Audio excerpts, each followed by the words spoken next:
Hi, I'm Matt here in Texas. And I'm Randall, here in Texas. Yeah!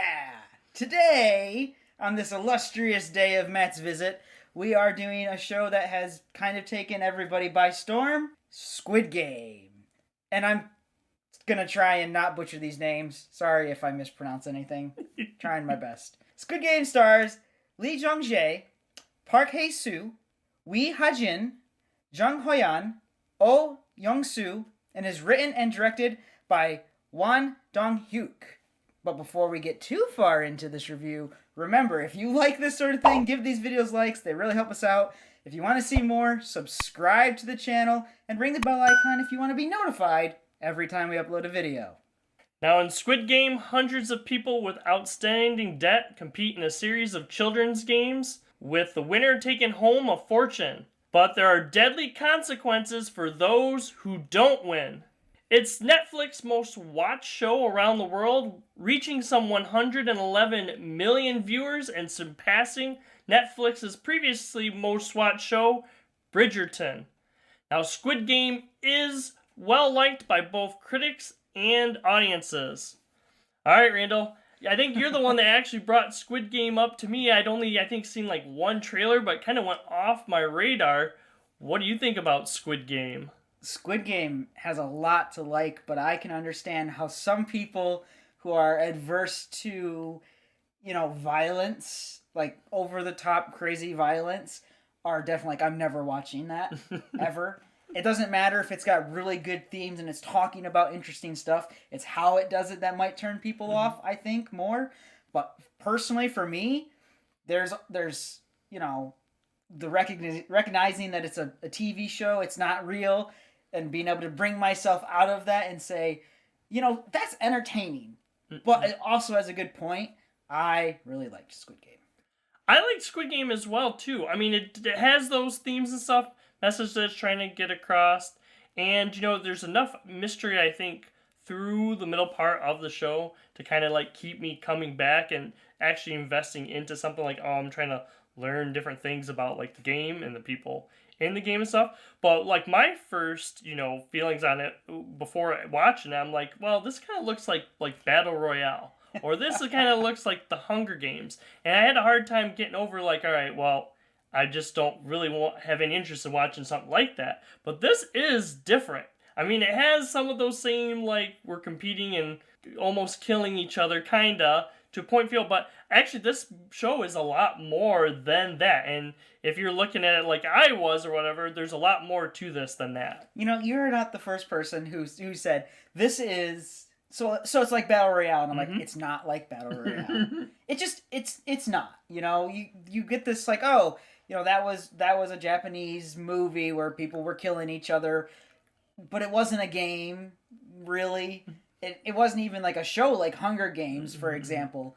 Squid Game is way more deep than that. It's way more interesting than just go out and compete against each other and kill each other. Because in Squid Game, the people don't have to kill each other. They don't. There's only a couple of games, like the tug-of-war game, for example, where it's like, yes, your direct actions result in someone being killed. But in other things, it's like, even the marble game, you're kind of competing to win, obviously, but you could lose. And you're not directly, killing anybody. Every time someone's directly killed, it was because that person decided to do it, not because they were being told to do it. Yep. It's very different from those other, mentioned Hunger Games and Battle Royale. So another thing too, for me, because of the kind of familiarity somewhat to Battle Royale and stuff, the first episode for me didn't really hook me into the show. It actually took a little bit, later on in the show. So even for people, I would say if you're someone that's just watched the first episode and you're just I don't know that I'm going to get into this. I mean, I can understand if it's not your type of tea or whatever, but I recommend that you actually go a little bit further before you completely write it off. Because me, in the middle, especially between 4 and 6, that is when I really got hooked on this show. And this show actually goes in other directions and stuff. and different things get revealed and stuff in the show that really like brought me into it. Yeah. I think it was an interesting time to like acclimation period, I would say, Mm-hmm. because the main character at first it's hard to warm up to him. It just is, and I was thinking to myself, how am I supposed to like him?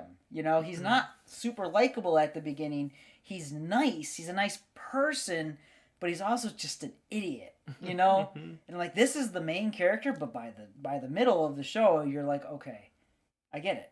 I get it. Not only is he a nice person, but he's in this situation kind of by not really faults of his own, and the desperation of going back to the show after everyone is released from the show. But that has its own really interesting like connotations to it once you know the secrets of like who a particular character is and how he helps manipulate everything that's going on.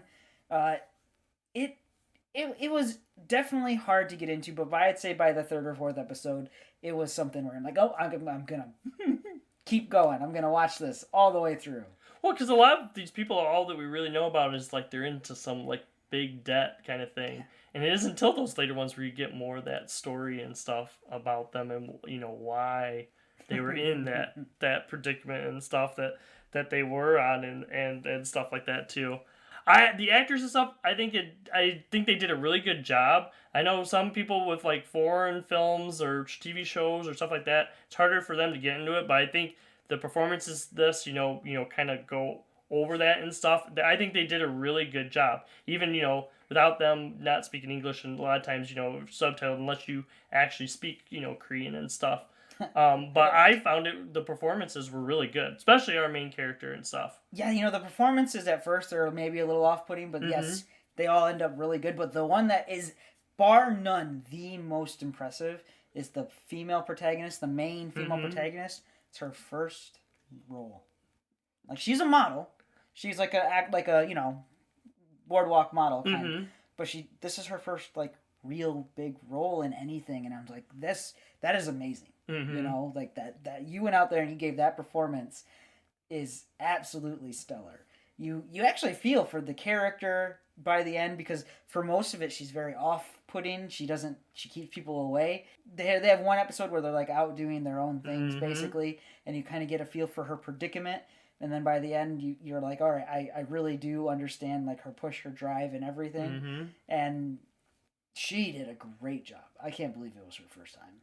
Well, another thing too, with a lot of her setup, like we see what she does or how she interacts with our main male character or whatever, and so I think we have these notions about her, and yeah, like you said, we get kind of more of that backstory, which like I said, go stick around to some of the later episodes because this show gets so much more deep, not just in the characters, but in the story and everything, and really hooks you. And the other part, like I was saying too, is kind of like the mystery. Like, you're kind of wondering, like, hey, what is really behind all of this? Yep. Like, why are they doing Squid Game? What about these mysterious, workers or whatever you want to say that are behind, like, the mask and everything? What is all this about? And you know what's fun? There's fan theories a million about this show. But there's one, whether it's true or not, I don't care, but like I think it makes sense. So in order to like kind of get into Squid Game, you have to play this game that I don't know the name. I've never played it, but basically, you pick a color card. And those colors are the same colors that the people are wearing. So either you picked red, the pinkish color, makes you a guard. But if you picked blue, blue green or whatever it was, then you were actually a participant in the game. So it's like maybe all of the guards were also vetted the same way. They just picked the different color. Very well could be. And I'm like, I don't know if that's accurate, but that would be amazing. Well, I've heard rumors too that if we do like a Squid Game too, that might be what we look more into, as opposed to like this one looking more into the contestants. We might actually look more into the people who are working Squid Game to try to figure that out. But that was kind of interesting too. One of the things I'd say, there's a couple of like big mysteries going on. We have the stuff with like the cop, and I thought that was okay. I think the reveal with the cop or whatever was one I kind of saw coming. But one thing I was a little bit disappointed. We have another big kind of like reveal, whatever you want to say, near the end of the show. For me, I think it actually was spoiled for me a little bit earlier in a scene that I don't think that we really needed to have. I think we still could have done it without, having that scene. And basically, I'm talking about like the host of Squid Game. I kind of got an indication of who the host was before when the reveal was supposed to happen. Oh, well. I mean, honestly, it's one of those things where once you know, Mm-hmm. you go back and you're like, oh my god, there's a hint here, hint here, hint here, hint here, everywhere. Keep your hands and arms inside because we're out of here. The host is obvious.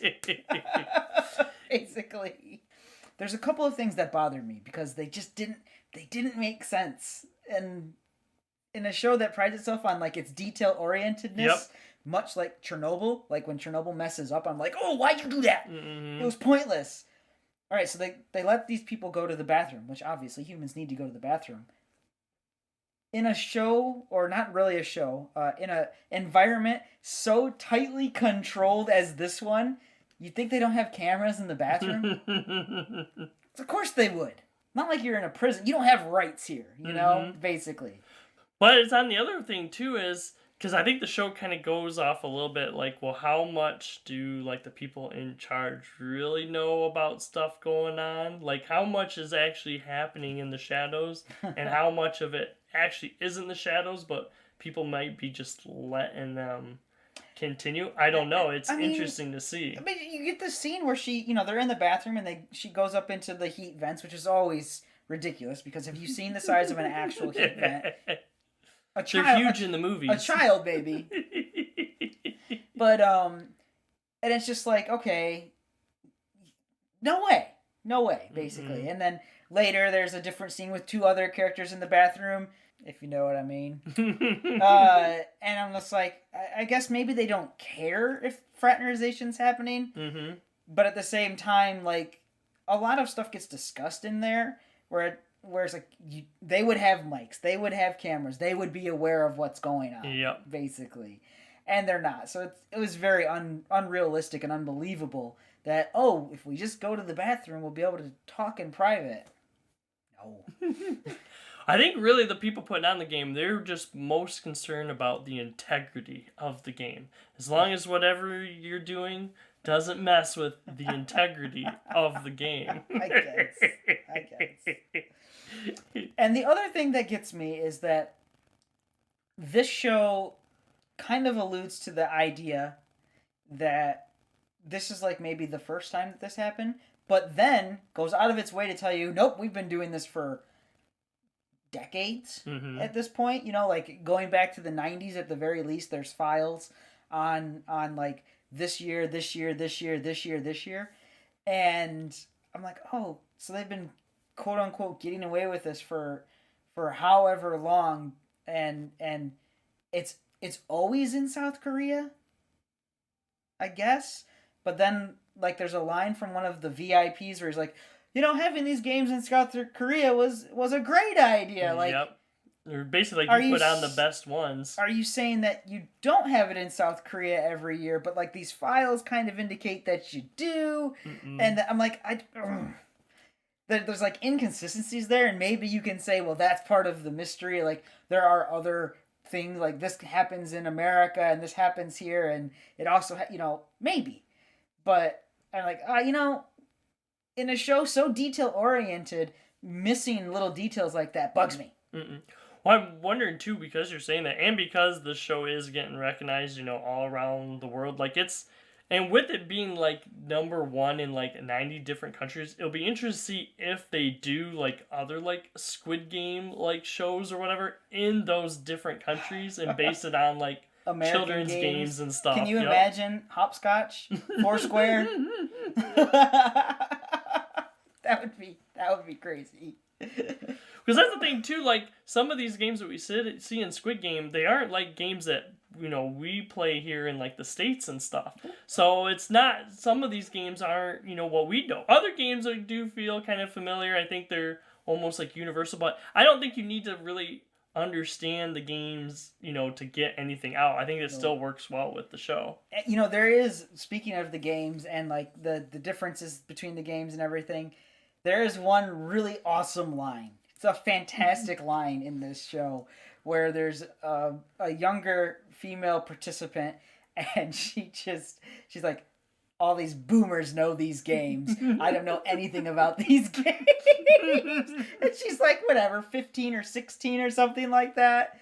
And it's just like, yeah, from some perspective, there's going to be like a point where all of these games that are so well ingrained aren't anymore, basically, because they just grew up in such a different generation, We didn't play much jacks, but I know how to play jacks, like ball, pick up jacks, catch the ball.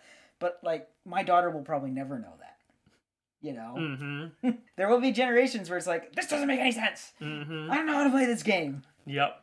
And of course the show big social issue stuff, especially when it comes to wealth inequality, the obtaining of wealth, what some people do once they have wealth and stuff too, or how they feel about obtaining the wealth and stuff.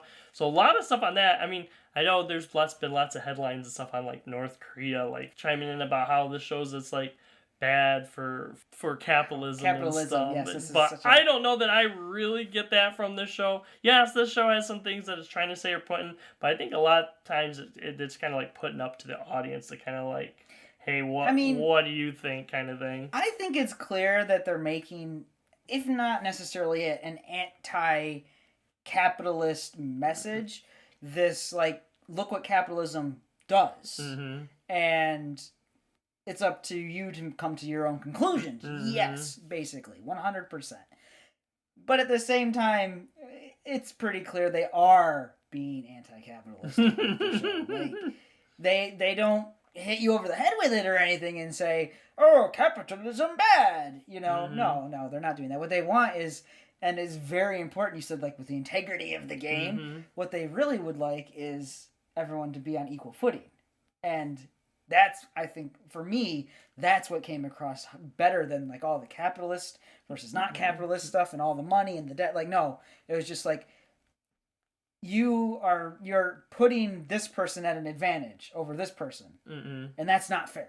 That's the message that I got the most from it. And I think for like the game, the game itself, they didn't want anyone to really have advantages so much. They wanted the players to be on that equal footing and stuff too. Yes. Yep. That's what I'm saying. That's the theme that for me hit the most, was we want everything to be as equal as it can. Yep.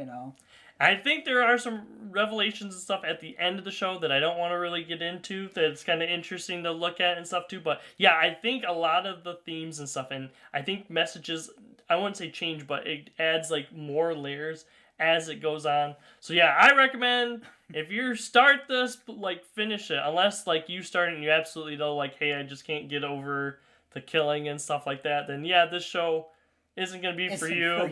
But if that isn't the problem, and you're just like, it just doesn't interest me as much, I do recommend that you actually go through, quite a bit of the show before you completely, like, turn it off, kind of thing. I recommend it. I think it was pretty interesting, and it's definitely different than, like, Battle Royale and the Hunger Games. Yep, it's definitely not the Hunger Games. It's definitely not Battle Royale. I also wholeheartedly say, if you haven't seen Squid Game and the killing and, grime and everything doesn't bother you, definitely go watch it.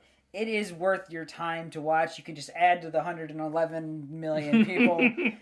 Side note, does it count, like, if it's my account, is that one? Or like my wife watched it and I watched it? So I think it is actually account-wise. I think it's 111 million accounts. So, like, it could be even more than that have actually watched it. Whatever, it's cool. Yep. But of course, Matt and I are always interested to know what you guys think about these things. If you've watched Squid Game, did you like it? Did you not like it? Say it down in the comments, please. We also have other TV show reviews. We do new movie reviews, flashback movie reviews, and every once in a while we have some deeper dive discussions. Also, be sure to check out our Facebook page. We put quite a few posts there on our fandoms, as well as a post a day before our videos come out to let you know what the next topic is going to be.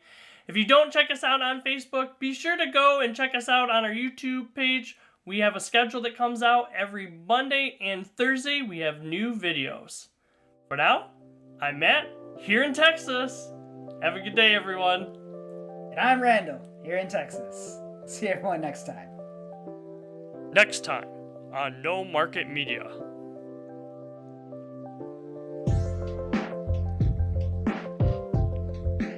Please consider checking out some of our other videos.